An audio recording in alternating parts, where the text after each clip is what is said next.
عز الدین قسام کے نام پہ جو اپنی آرم ملیشیا ہے اس کا نام بھی انہوں نے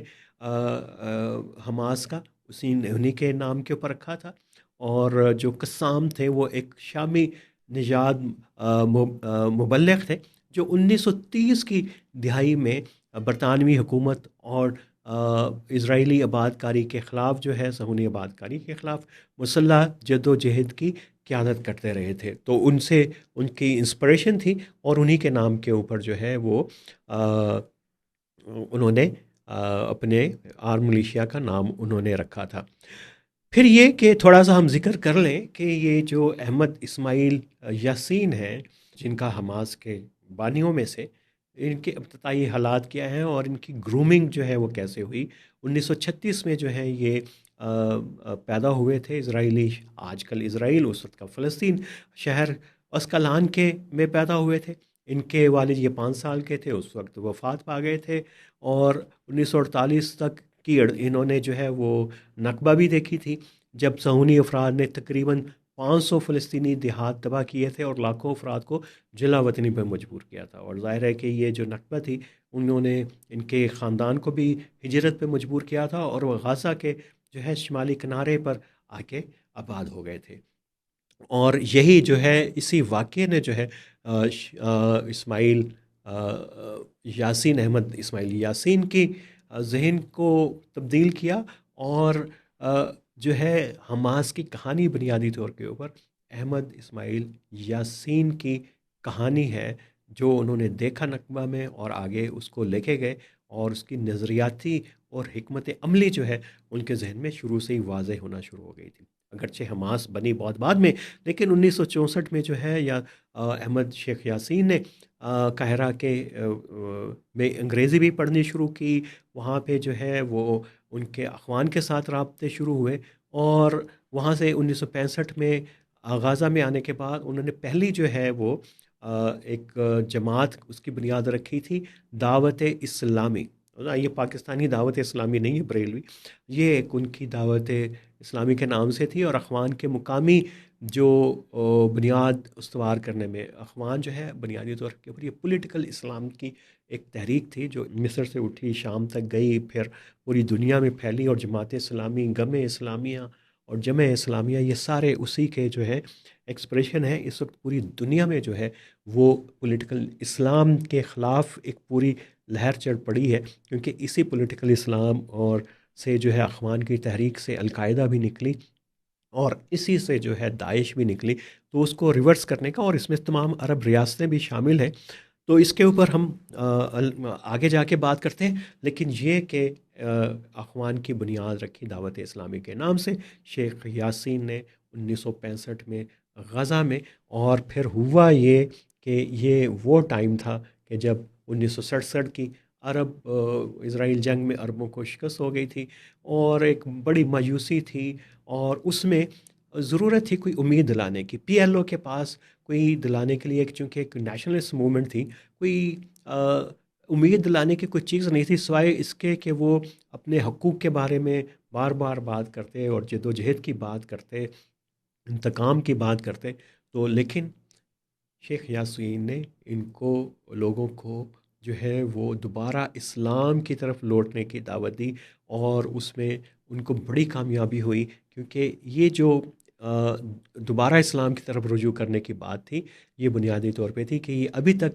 فلسطین کی جو جد و جہد ہے پی ایل او کی اس لیے کامیاب نہیں ہو رہی کہ یہ اپنی طرح کے اندر یہ سیکولر ہے، یہ نیشنلسٹ ہے، اور یہ اسلامی نہیں ہے. اور اس چیز نے جو ہے وہ فلسطینیوں کو جو ہے بڑا متاثر کیا. اور 1970 کی دہائی کے اوائل میں شیخ یاسین، ان کے قریبی ساتھی، ان میں خاص طور کے ابراہیم الزوری اور عبدالعزیز النتیسی اور محمود الازہر نے جو ہے ایک اور مجمعۃ الاسلامیہ کے نام سے ایک فلاحی نیٹ ورک کی بنیاد رکھی. اور یہ اتنی تیزی سے پھیلی کہ انہوں نے زکوٰۃ کے program, clinics, youth club, kindergarten, خوراک کی تقسیم، یعنی وہ سارا ماڈل جو آج جماعت اسلامی کرتی ہے، یہ وہی ماڈل تھا، یہ اخوان کا ماڈل ہے، اور یہ لیفٹ سے ان تنظیموں نے جو ہے وہ اخذ کیا ہوا ہے. اور یہ بالکل اسی ماڈل کے اوپر انہوں نے کیا، اور یہی ماڈل ترکی میں بھی ایک دور کے اوپر اسلامسٹوں نے کیا تھا، اور اب جو اردوان ہیں بنیادی طور کے اوپر وہیں سے نکلے۔ تو 67 سے لے کے 78 تک انہوں نے بہت کام کیا، اور جو 600 کے قریب اس وقت تک مساجد تھیں، اور وہ 1350 ہو گئی تھیں 1987 کے آخر تک۔ اور یہ باہر سے بھی، مغرب سے بھی بڑا پیسہ آیا تھا، کیونکہ اس وقت جو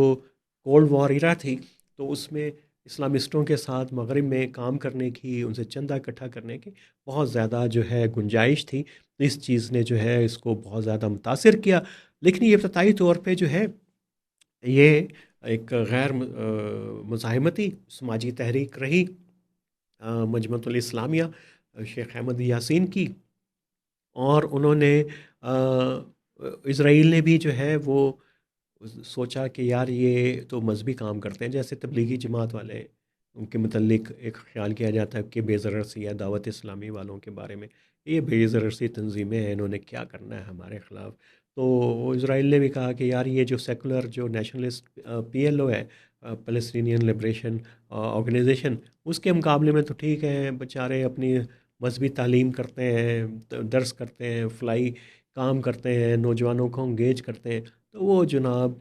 وہ اس کو اسرائیل برداشت کرتا رہا، بلکہ یہ بھی کہ اس کو خاموشی سے اس کی حوصلہ افزائی بھی جو ہے وہ مجمع الاسلامیہ کی جو ہے اسرائیل کرتا رہا۔ اور جب 1980 کی دہائی میں جو ہے وہ اخوان کو جو ہے عسکریت پسندی کی طرف دھکیلنا شروع کیا تھا۔ آپ کے علم کے اندر ہے، ایران کے اندر انقلاب آ گیا، حزب اللہ کا عروج ہوا، افغانستان میں جنگ شروع ہو گئی، یہاں پہ عبداللہ اعظام آ گئے، وہ فلسطینی ادھر آنا شروع ہو گئے، سیرین، مصر، اور عربوں نے اپنی جیلیں کھول دی، سعودی عرب سے لے کے جو ہے وہ سیریا، عراق، سب نے اپنے جو قیدی تھے، اور مصر نے خاص طور کے اوپر جو اخوان کے جو لوگ تھے، جو انور سادات کے خلاف بغاوت میں رہے تھے، ان کو بھی پاکستان، افغانستان جو ہے جہاد میں اور جنگ کے اندر جھونکنے کے لیے انہوں نے بھیج دیا۔ اور یہ ٹرانسفارمیشن اسی وقت شروع ہو گئی تھی شیخ یاسین اور ان کے دوستوں کی، اور انہوں نے کہا کہ اب PLO کی بجائے اب یہ وقت آ گیا، ان کو انسپریشن ہوئی کہ ابھی ہمیں جو ہے وہ مسلح مزاحمت اختیار کرنی چاہیے۔ 1983 تک شیخ یاسین جو ہے وہ ان کا ذہن تبدیل ہو گیا ہوا تھا، اور انہوں نے کہا کہ اب تو ہم نے مزاحمت کرنی ہے، اور مسلح مزاحمت کرنی ہے، اور انہوں نے 2 خفیہ یونٹ بنائے تھے۔ ایک تو تھا ایک داخلی انٹیلیجنس، اور دوسرا تھا ایک نفاذی کہ انفورسمنٹ کی شاخ تھی، جس کی قیادت جو ہے یحییٰ سنوار کر رہے تھے، اور یہ سنوار کر رہے تھے داخلی انٹیلیجنس کی، اور روحی مشتہا کر رہے تھے جو ان کی امپلیمنٹیشن کی جو برانچ تھی اس کی۔ اور اس میں جو ہے وہ انہوں نے اپنے کارکنوں کی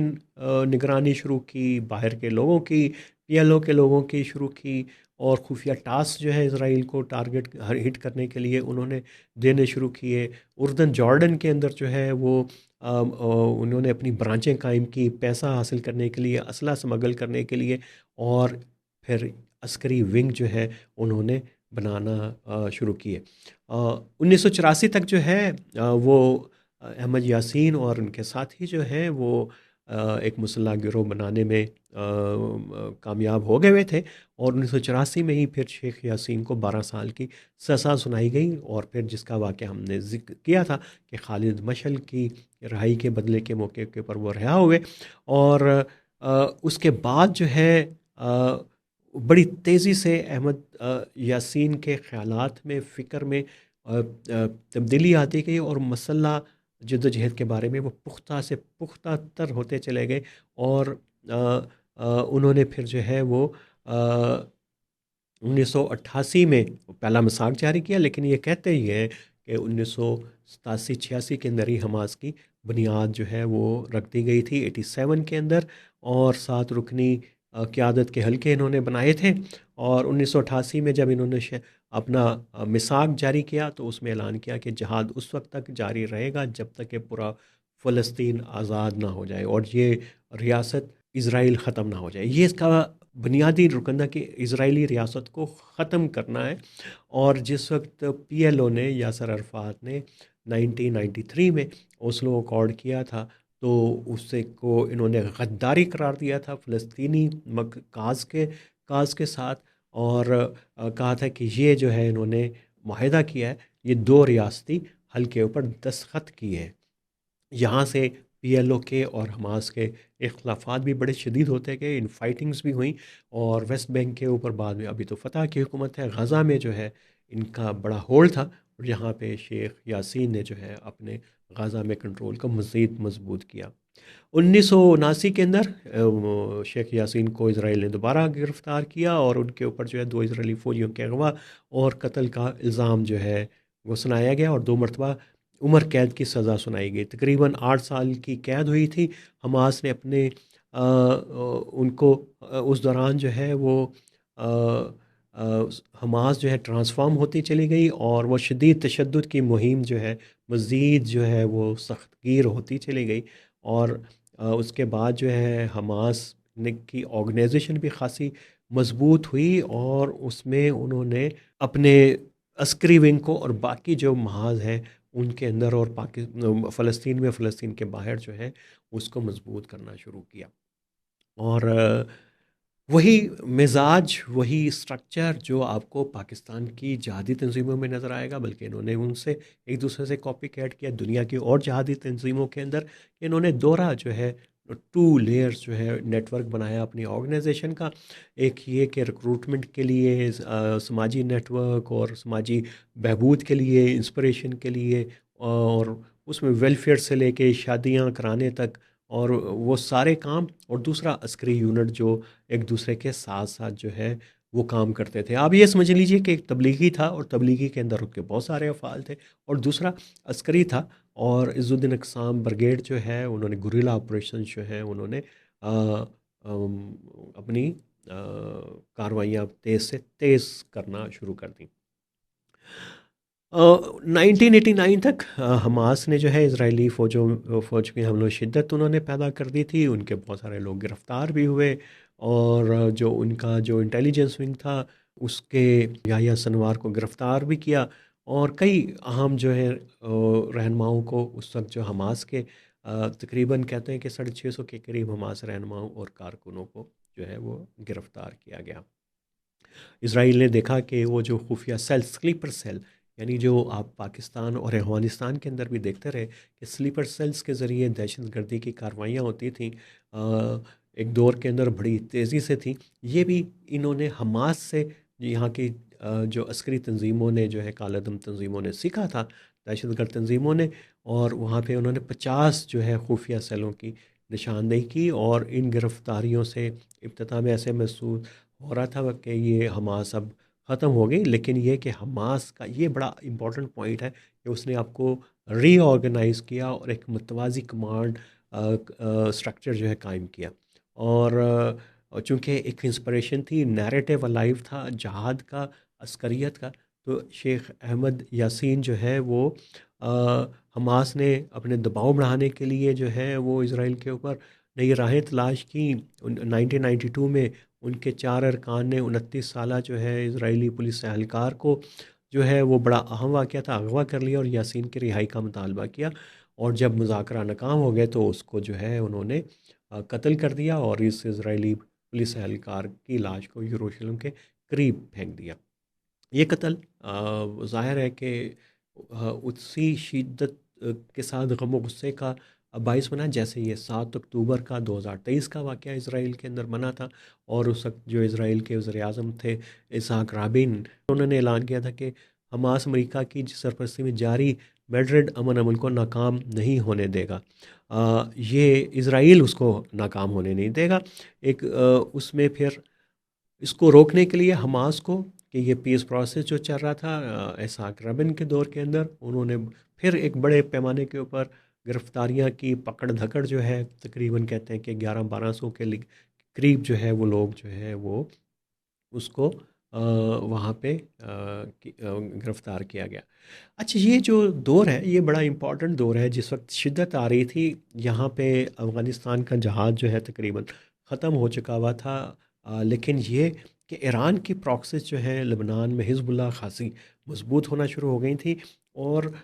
اس سے پہلے حماس کو ہم نے شروع میں کہا کہ اسرائیل کی سپورٹ تھی، اس کے بعد جو ہے وہ چونکہ اخوان کا تھا تو عربوں کی ہمدردیاں بھی اس کے ساتھ تھیں، اور اس وقت ایک اوور آل مزاج تھا عرب میں، مسلم ممالک میں، اسلامسٹوں کی، یعنی پولیٹیکل اسلام والوں کی اور مزاحمتی تحریکوں کی حمایت کرنے کا، ان کو مالی طور پہ سپورٹ کرنے کا۔ لیکن وہاں پہ جب خون خرابہ ہوتا گیا اور فلسطین کا مسئلہ خاص طور کے اوپر جب اوسلو کارڈ ہوا فلسطینیوں اور اسرائیلیوں کا، تو اس کے بعد جب یہ حماس وائلنس کی طرف گئی تو عربوں کے جو عرب حکمرانوں کے ذہنوں میں اس کے بارے میں شکوک و شبہات پیدا ہونا شروع ہو گئے کہ حماس ہے کہ اصل میں چاہتی کیا ہے، اور پھر اس کی حمایت جو ہے کم ہوتی گئی اور ایران نے اس کی جگہ لینا شروع کر دی، اور اس دور کے سب سے بڑا گہرا اثر حزب اللہ اور ایران کے جو تعلقات ہیں اس نے اس کے کردار کو جو ہے تبدیل کر دیا، اور ایران نے اور حزب اللہ نے حماس کو جو ہے گریلا جنگ کی تربیت بھی فراہم کی، اسلحہ بھی فراہم کیا، اور قدس فورس IRGC جو ہے اس کے ساتھ براہ راست روابط قائم ہو گئے ان کے، اور انہوں نے نئی سے نئی گریلا جنگوں کو ترکیبیں، جاسوسی نیٹ ورک، آپریشنز، یہ ساری چیزیں جو ہیں وہ آپ کو ایک دور میں تو ایسا لگتا تھا کہ حزب اللہ اور حماس شاید ایک ہی سکے کے دو رخ ہیں، اور یہ بھی کہا جاتا ہے کہ ایران جو ہے حماس کو $30 ملین کی امداد جو ہے وہ دیتا تھا۔ تہران کے اندر بھی انہوں نے جو ہے وہ آفس بھی کھولا تھا، اور قسام برگیڈ جو عسکری برگیڈ ہے اس کو وہاں پہ تربیت دی جاتی تھی۔ 1991 میں حماس نے اپنی عسکری القسام بریگیڈ کی شاخ قائم کی تھی، صلاح شہادہ کو اس کا اپنا پہلا کمانڈر مقرر کیا تھا، جو ظاہر ہے کہ شیخ احمد یاسین کے جو ہیں وہ قریبی ساتھی تھے، اور یہاں سے ایک اور تاریخ ہے وہ شروع ہوئی تھی حماس کی، اس کی تفصیل میں جانے کی ضرورت نہیں ہے۔ ہم نے پہلے بتایا تھا آپ کو کہ اوزلو معاہدے کو جو 13 ستمبر 1993 کو ہوا تھا، اس کو جو ہے حماس نے غداری قرار دیا تھا، اور اس کو، اور یہ معاہدہ آپ کے علم کے اندر ہے،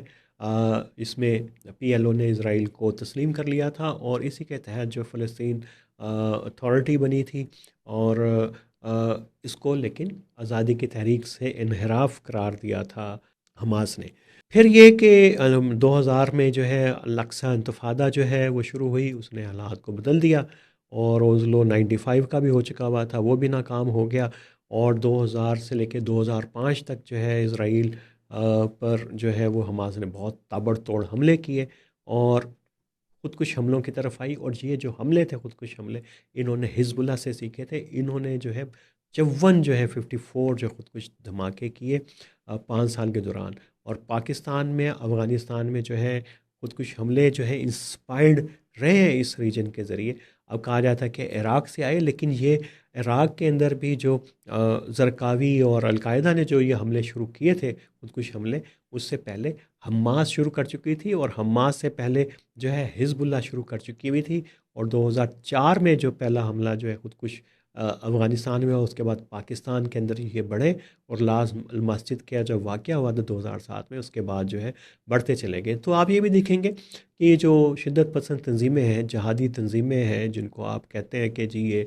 مزاحمتی تحریکیں ہیں، تو ان کے اندر مماثلت کتنی ہے اپنے ٹیکٹکس کے اندر، اسٹریٹجیز کے اندر۔ یا سنوار جو ہے گرفتار ہوئے تھے 2011 میں، جو ہے گلاس شالت کا جو تبادلہ ہوا اس کے اندر وہ جو ہے جس میں تقریباً 1027 فلسطینی قیدیوں کی رہائی ہوئی تھی، اس میں وہ بھی رہا ہو گئے، اور انہوں نے دوبارہ سے جو ہے ایک ایلیٹ فورس جو ہے اس کی بنائی، اور ایرانی پاسداران انقلاب کے ساتھ براہ راست انہوں نے بعد وہ اس کے روابط شروع ہوئے، اور ٹریننگ انہوں نے حاصل کی۔ 2017 میں اسماعیل ہنیہ جو ہے وہ سیاسی سربراہ بنے، اور سنوار کے غزوہ کے عملی حکمران بننے سے حماس کے عسکری دھڑے نے مکمل کنٹرول حاصل کر لیا۔ اس وقت سے یہ جو ہے سنوار کے اور ہنیہ کے دو جو ہے وہ رجحان چلتے رہے، ایک وہ ریکنسلیشن کا تھا، اور دوسرا جو ہے وہ مزاحمت کا تھا، اور یہ ہنیہ جو ہے مذاکرات کی بات کر رہے تھے، اور جب اسماعیل ہنیہ کے اوپر دوحہ میں ابھی حالیہ اٹیک ہوا تو ظاہر ہے کہ وہی مذاکرات کر رہے تھے، کیونکہ وہی اس کے حامی تھے، اور وہی جو ہے اس کو آگے لے کے چلے۔ پھر 7 اکتوبر کا آپریشن الاقصی طوفان، یہ ہم نے بتایا تھا کہ یہ شیخ یاسین کا تھا کہ اسرائیل تباہ ہو جائے گا، اس کا زوال شروع ہو جائے گا اور ختم ہونا شروع ہو جائے گا 2022 میں، 23 میں انہوں نے حملہ کیا، اور آج ہے 8 اکتوبر 2025، اور اس کو 2 سال ہو چکے ہوئے ہیں، لیکن اسرائیل کمزور ہونے کے بجائے مضبوط ہوا، اور یہ کہ وہ حماس جو فلسطین اتھارٹی کو تسلیم نہیں کرتی تھی، جو 93 کے سپٹمبر کے اوسلو اکارڈ کو تسلیم نہیں کرتی تھی، وہ خود جو ہے وہ اب مذاکرات کے لیے تیار ہے اور تقریباً مکمل سرنڈر کرنے کے لیے تیار ہے۔ اور اس میں ایک خاص طور کے اوپر یہ بات بھی بڑی امپورٹنٹ ہے، وہ ہمیں یاد رکھنی ہوگی حماس کے کریکٹر کو دیکھتے ہوئے، کہ شیخ احمد یاسین کا کہنا یہ تھا، ایک مرتبہ وہ تیار ہو گئے تھے سیز فائر کے لیے اور صلح کے لیے اسرائیل کے ساتھ، اور انہوں نے کہا تھا کہ یہ صلح حدیبیہ کے طریقے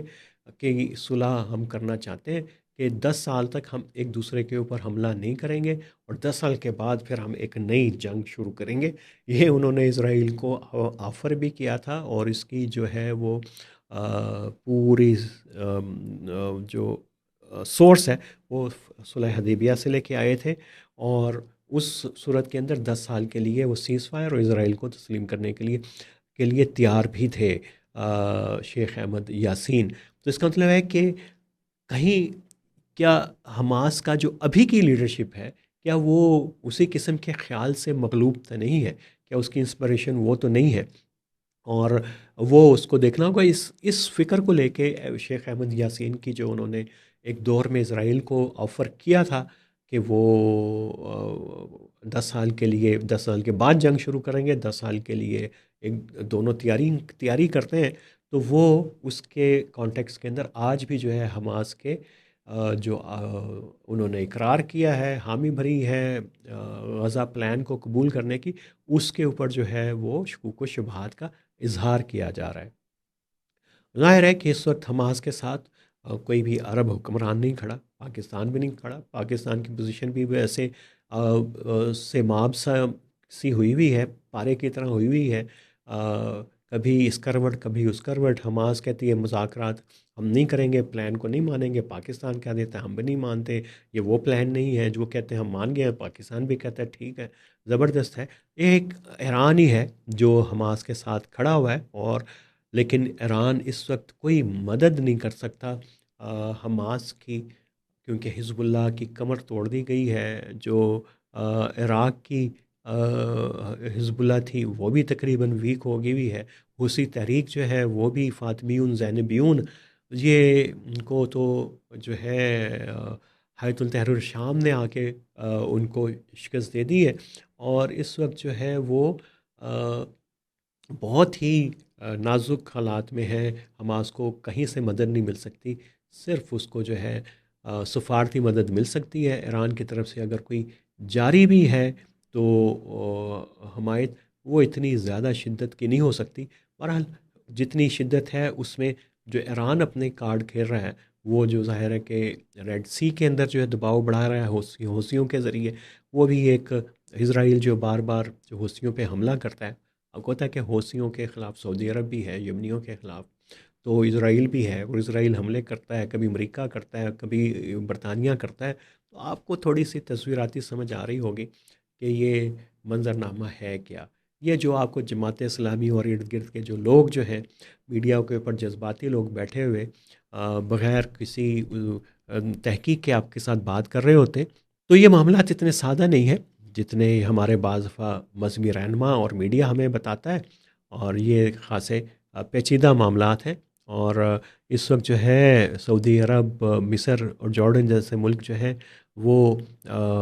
خاصے، ظاہر ہے کہ ان کا بڑا تعلق ہے فلسطین کے ساتھ، ایران کے مقابلے میں تو سب سے زیادہ دباؤ بھی جو ہے ان کے اوپر ہے، پاکستان کے اوپر بھی ہے، کیونکہ اس نے حامی بھری ہے کہ وہ جو انٹرنیشنل اسٹیبلائزیشن فورس ہے جو غزہ پلان کے مطابق غزہ میں امن و امان کے لیے جائے گی، اس کے اندر وہ شامل ہوگا، تو کچھ نہ کچھ دباؤ تو ہے. اوپر سے جماعت اسلامی بھی یہاں سے جلوس نکالتی ہے، غزہ مارچ بھی کرتی ہے. غزہ مارچ بھی عجیب ہوتا ہے، اس میں توپوں کے دانے اچانک پی ٹی آئی کی طرف جو ہے موڑ دیے جاتے ہیں. اور ایک جو عمران خان کو کہا جاتا ہے کہ جیل سے انہوں نے مذمت کیوں نہیں کی، لیکن حکومت جو مذاکرات کر رہی ہے اور جو اس پلان کا حصہ ہے ٹرمپ کے، ان کو جو ہے وہ ایک رسمی جو ہے اس کو تنقید کا نشانہ صرف بنایا جاتا ہے. تو اب نئے مشرق وسطیٰ کا، نئے مڈل ایسٹ کا آغاز ہو رہا ہے. نیو مڈل ایسٹ کا کیا یہ ہے یا نہیں، اور اس کا دار و مدار ابھی بھی حماس کے اوپر ہے. اور آ، اگرچہ 7 اکتوبر کا حملہ ایک تاریخی موڑ تھا، آ، لیکن یہ کہ اس حملے نے امن کی تو جتنی بھی فاؤنڈیشنز تھی ان کو تو تباہ و برباد کر دیا. اور اس کو ایک ایسے دھانے پہ لا کھڑا کیا ہے کہ اسرائیل جو ہے وہ طاقتور ہو گیا ہے. اور دنیا بے شک جینوسائیڈ اور فلسطینیوں کے قتل عام کے اوپر تو سراپا احتجاج رہی ہے، پروٹیسٹ کرتے رہے، لیکن یہ کہ اسرائیل کی قوت جو ہے وہ ابھی بھی اپنی جگہ پہ ہے. اسرائیل کی اگر کمزوری ہے تو اس کی انٹرنل ہے، پولیٹیکل کمزوری ہے، کیونکہ بی بی نیتن یاہو کی جو حکومت ہے وہ فار رائٹ کے ووٹوں پہ، اور فار رائٹ غزہ پلان کو قبول کرنے کے لیے تیار نہیں ہے. لیکن یہ کہ غزہ کا جو ملبہ ہے اس کے اندر سے ایک نئی حقیقت جو ہے وہ جنم لے رہی ہے. اب دیکھنا یہ ہے کہ پہلے بھی ایک مرتبہ حماس تقریباً ختم ہونے کے قریب تھی، کیا آج بھی یہ حماس باقی رہے گی یا نہیں. اور یہ تو جو انہوں نے فائر بندی کی ہے، سیز فائر کیا ہے، یہ مکمل سرنڈر ہونے کی بات ہے، اور ایک پوری آرگنائزیشن کو جو ہے وہ ختم کرنے کی بات ہے. اب اس کے بعد بھی یہ کیا کسی اور روپ کے اندر جو ہے ابھر سکے گی حماس، یہ بڑا امپورٹنٹ ہے. اور یہ منحصر ہوگا کہ جو نیا سیٹ اپ غازہ میں بنے گا وہ اس کی نوعیت کیا ہوگی، اس کے اوپر عام فلسطینیوں کا کیا جو ہے امپیکٹ ہوگا، اس کو کتنی ان کی حمایت جو ہے وہ حاصل ہوگی. تو یہ آنے والے دنوں کے اندر دیکھیں گے کہ حماس کے جو اپنے فلاحی ادارے، تنظیمی نیٹ ورک، تعلیمی نیٹ ورک جو ہے وہ انہوں نے غازہ میں قائم کیے تھے، جس کو اسرائیل نے ایک خاصی حد تک جو ہے وہ نشانہ بنایا اور جزوی طور کے پر تباہ کر دیا، کہ یہ وہ ادارے تو نہیں ہیں کہ دوبارہ ایک نئی حماس کو جنم دیں. تو اس کے اوپر بھی بہت ساری بات چیت جاری ہے.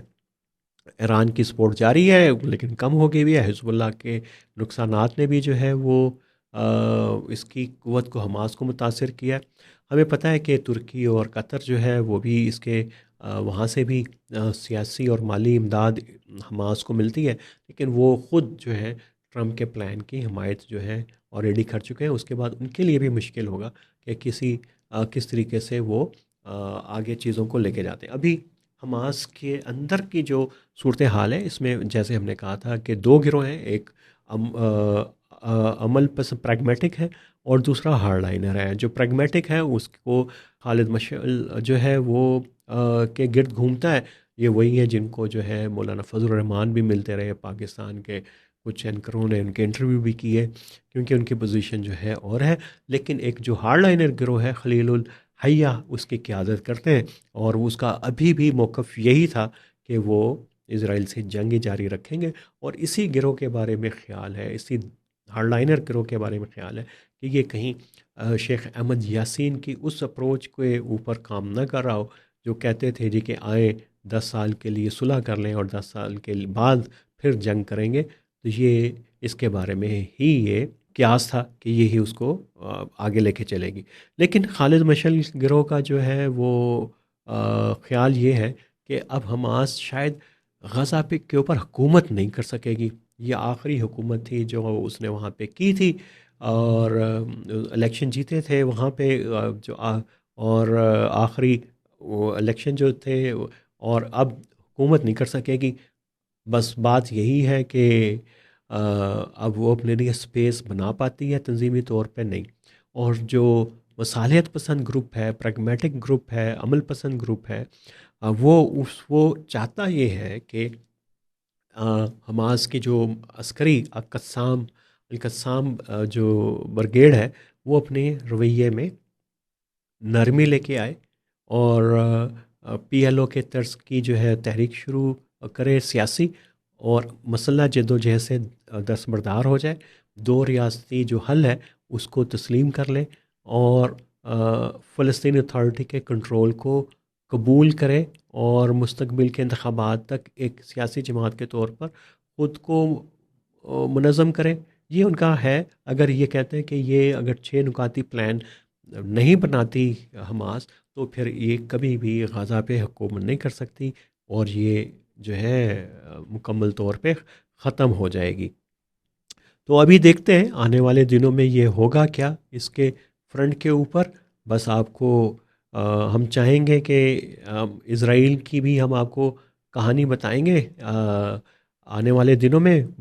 ممکن ہے کل یا پرسوں ہم اس کے اوپر پروگرام کریں کہ اسرائیل بنا کیسے تھا، اور ابھی اسرائیل کے اندر سسٹم کیسے کام کرتا ہے، کیونکہ ہم نے حماس کو تو ذکر کیا کہ اس کا نیریٹو کیا تھا، گروتھ اس کی کیسے ہوئی، شیخ احمد یاسین کا ویژن نظریہ کیا تھا، مزاحمت سیاست کیسے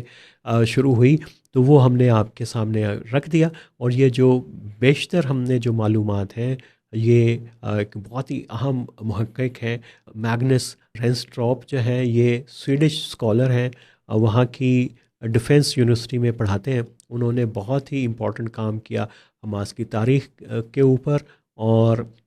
ان کے بہت سارے انٹرویوز کیے انہوں نے حماس کے عسکری سیاسی دونوں طرح کے لوگوں سے انٹرویو کیے۔ تو یہ جو معلومات آپ کے سامنے شیئر کی ہیں، یہ سب سے مستند اتھینٹک معلومات ہیں، کیونکہ یہ اپنے حماس کے اندرونی ذرائع جو ہیں ان کے ذریعے حاصل کی گئی۔ یہ ان کی کتاب کا حصہ تھا۔ انہوں نے اس کو اپڈیٹ اس کو کیا میگنس نے، اور ان کا اگر آپ انٹرسٹڈ ہوں تو یہ ان کا جو تھیسس ہے اس کا نام ہے inside Hamas, how it thinks, fights and govern. یہ اہم کہانی تھی حماس کی۔ ہم نے سوچا کہ کل 7 اکتوبر گزرا تو 8 کو اس کی کہانی سنائی جائے، اور اسرائیل کی کہانی باقی ہے جو ہم نے آپ کو سنانی ہے۔